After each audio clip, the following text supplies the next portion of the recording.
Le journal Patrick Cohen. À la une ce matin, Brigitte Bardot, Sophie Marceau, la mobilisation des stars contre la souffrance animale va-t-elle peser sur le débat du jour à l'Assemblée? Examen de la loi agriculture et alimentation. Pour l'instant, pas de vidéo dans les abattoirs et pas d'interdiction des poulets en cage.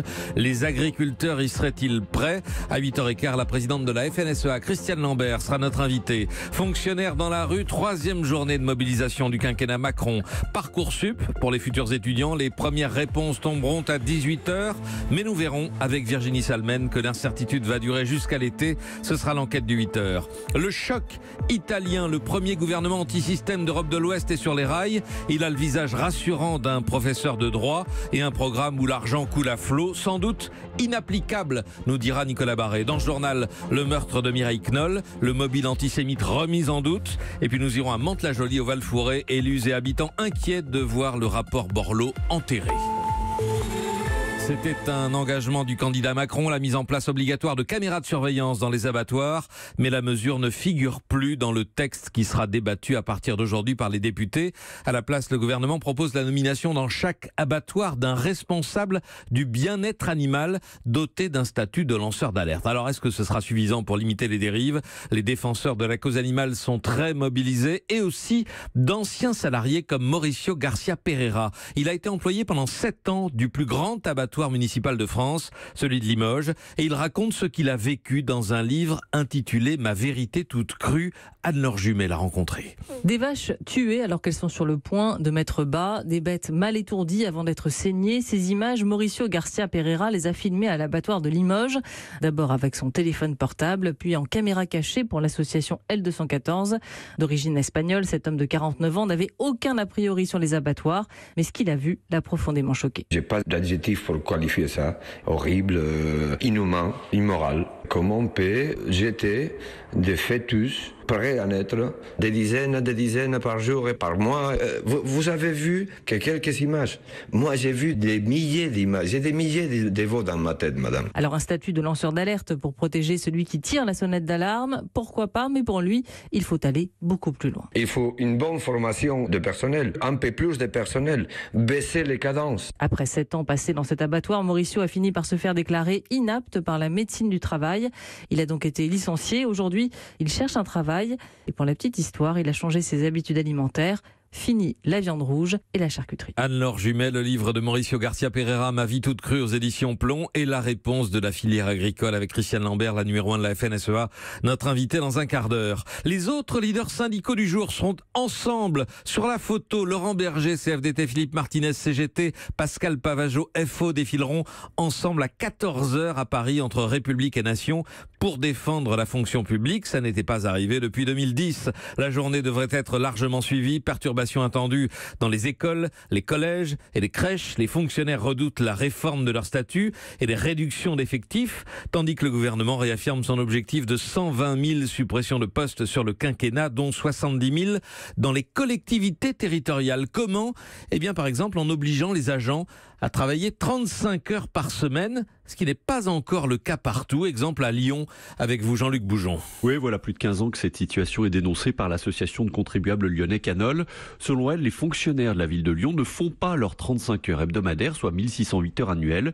Ils travaillent en fait bien moins, explique Michel Vergniaud, président de Canol. À la ville de Lyon, on fait travailler les gens 1568 heures. Tout le monde a une semaine de vacances de plus à la ville de Lyon. C'est un scandale. C'est au moins 3,5 millions ou 4 millions d'euros que ça coûte chaque année. C'est énorme. C'est donc pour faire l'économie de ces sommes que le gouvernement veut obliger les fonctionnaires territoriaux à travailler vraiment 35 heures. Ce n'est pas du tout la bonne méthode, répond Richard Delozin de la CGT Ville de Lyon. Nous, on se bat pour les 32 heures, pour justement créer de l'emploi. Partager le travail, 32 heures. Pourtant, pressés par le gouvernement, les élus dont dépendent ces fonctionnaires territoriaux n'ont pas vraiment le choix. Ils doivent essayer de renégocier d'anciens accords, ce qui n'est pas évident du tout, explique Michel Picard, la maire communiste de Vénissieux. Le problème, c'est que ça correspond à des acquis. Par exemple, je prends la police municipale qui fait fait 32 heures, ça correspond à la difficulté du métier et au décalage horaire, etc. Donc c'est des avantages, mais qui compensent des difficultés de service. Voilà, donc à Vénissieux, les discussions entamées depuis un an avancent très lentement et tout à l'heure dans la rue, les fonctionnaires s'opposeront à cette réforme. Jean-Luc Boujon à Lyon pour Europe 1. Autre rendez-vous du jour ce matin à l'Elysée où au lieu du plan Borloo pour la banlieue, le président va annoncer des mesures Macron. On sera sans doute assez loin des propositions très ambitieuses et très coûteuses de l'ancien ministre de la Ville. Qu'en dit-on dans les quartiers concernés? Reportage à Mantes-la-Jolie, près de Paris. Pauline Jacot. Au cœur du Val-Fouré, quartier de 20 000 habitants, Farid Temsamani montre du doigt la place du marché. Ici, il y a 10 ans, 2 tours de 17 étages lui barraient l'horizon depuis l'immeuble d'en face. Depuis, elles ont été rasées. Dernière mesure efficace selon ce président d'association qui vit pourtant aujourd'hui son 14e plan banlieue. Bien sûr que ces annonces ne vont pas être extraordinaires et puis elles ne vont pas satisfaire tout le monde. Mais au moins si on arrêtait de nous prendre pour des idiots à annoncer des chiffres parfois qui n'existent même pas, qui sont que des fantasmes.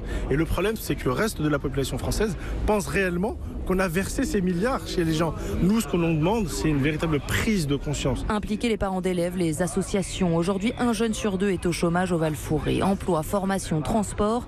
Les services de la ville multiplient les initiatives. Mais le maire Les Républicains, Raphaël Cognier, a besoin de l'État pour ce qu'il dit être sa priorité. Moi, 80% de mes demandes de rendez-vous sont des demandes de logement. On a besoin d'un investissement massif. On a des copropriétés extrêmement dégradées au Val-Fouré. Le reste, on s'en débrouille. Mais avec l'argent municipal, on ne peut pas faire ça. Il faut absolument une volonté politique, disent les élus et les associations, pour que ce que nous faisons aujourd'hui, disent-ils, serve encore à quelque chose d'ici 2 ou 3 ans.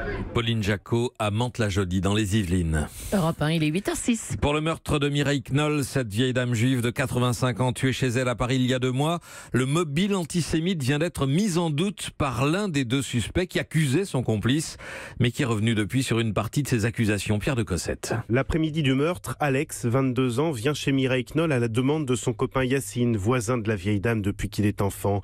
Pour un plan thune, dit-il, pour voler donc. Il se souvient alors avoir entendu Yacine dire que les Juifs ont une bonne situation avant un engrenage d'ultra-violence conclu dans le sang et les flammes. Mais cette version, c'était en garde à vue, sous le choc, dit-il, car récemment, devant la juge d'instruction, Alex a rétro-pédalé. La bonne situation des Juifs, non, il ne l'a jamais entendu. Il prétend désormais que c'est la rancœur de Yacine contre l'octogénaire pour une histoire de prison qui l'a précipité subitement dans une folie meurtrière.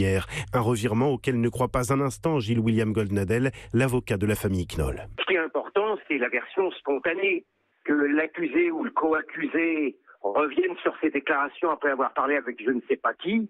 C'est nettement moins intéressant, mais encore une fois, ce qui compte pour moi, c'est qu'il maintient que Yacine a bien dit à la Walpar, c'est un crime crapuleux, matiné d'antisémitisme. Un crime dont les 2 suspects se rejettent la responsabilité. Cet après-midi, c'est Yacine qui aura l'occasion de s'expliquer devant la juge d'instruction. Pierre de Cossette, une scène de film hier dans une cité sensible de Marseille, la Busserine. Des hommes armés de Kalachnikov ont tiré en l'air et mis en joue des policiers. Avant de s'enfuir, selon certains témoignages, ils auraient enlevé un homme. Nationaliste, populiste, anti-système, eurosceptique, voici donc le futur gouvernement italien dont le ministère de l'Intérieur pourrait être occupé par le chef de la Ligue, le xénophobe Matteo Salvini, mais dont on connaît seulement le Premier ministre Giuseppe Conte, visage respectable d'un professeur de droit de 54 ans, bardé de diplômes et de références, ancien homme de gauche rallié au mouvement 5 étoiles. Mais plus intéressant encore ce matin, le programme, un document de 58 pages élaboré par les chefs des 2 partis que vous avez lu, Nicolas Barré. Oui, un programme dans lequel on retrouve la main de l'État partout, un État fort et interventionniste. C'est le point commun des populistes qui veulent contrôler la politique de prêt des banques ou encore prendre le contrôle de canards boiteux comme Alitalia. Il est prévu aussi d'instaurer un revenu universel de 780 € par mois ou encore de renoncer à retarder l'âge de la retraite. Tout ça pour un coût évalué entre 100 et 170 milliards d'euros. C'est à Giuseppe Conte qu'il va revenir d'expliquer comment il compte financer ces mesures ou y renoncer, car avec 2300 milliards de dettes, l'Italie n'a pas les moyens de recourir à l'emprunt. D'où les inquiétudes en Europe. Inquiétudes, oui, et pourtant celles-ci sont pour le moment mesurées. Pourquoi ? D'abord parce qu'on anticipe déjà une situation où, comme lorsque l'extrême gauche avait pris le pouvoir en Grèce, elle avait dû renoncer à des pans entiers de son programme. La coalition en Italie a d'ailleurs déjà reculé sur 2 points. Elle voulait sortir de l'euro et en même temps que la Banque centrale de la zone euro rachète 250 milliards de dettes publiques. Eh bien ça, c'est oublié et ça annonce sans doute d'autres reculs. Et puis il y a autre chose qu'on ne dit pas trop. En Italie, la haute administration, qui est excellente, n'a pas son pareil pour ramener les politiques à la raison quand il le faut.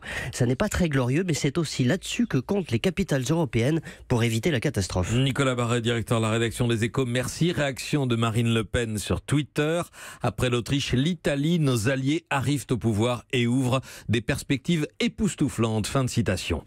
18h ce soir, un peu plus de 800 000 lycéens rivés sur leurs écrans pour les premières réponses à leurs vœux universitaires. Réponses personnelles, mais pas définitives, en tout cas pas pour toutes. C'est une grosse machine qui se met en marche avec des risques de rater, évidemment. C'est l'enquête de 8h. Bonjour Virginie Salmen. Bonjour. Tout d'abord, sur ces 800 et quelques mille, est-ce qu'on sait combien d'élèves auront une réponse dès ce soir ? Alors, on vient d'avoir un début de réponse à l'instant. Le ministre Jean-Michel Blanquer vient de donner son chiffre. Plus de la moitié des élèves auront une réponse positive à leurs vœux dès ce soir, dit-il. Alors, ce sera certainement très inégal. Certains vont recevoir plusieurs oui, les excellents élèves qui vont pouvoir choisir leur université ou leur prépa.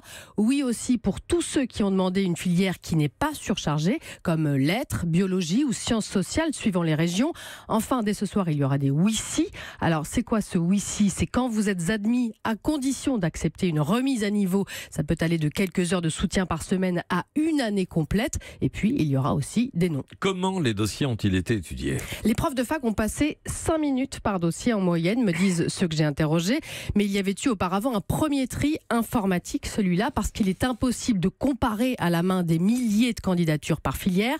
En fait, chaque fac a créé son propre algorithme.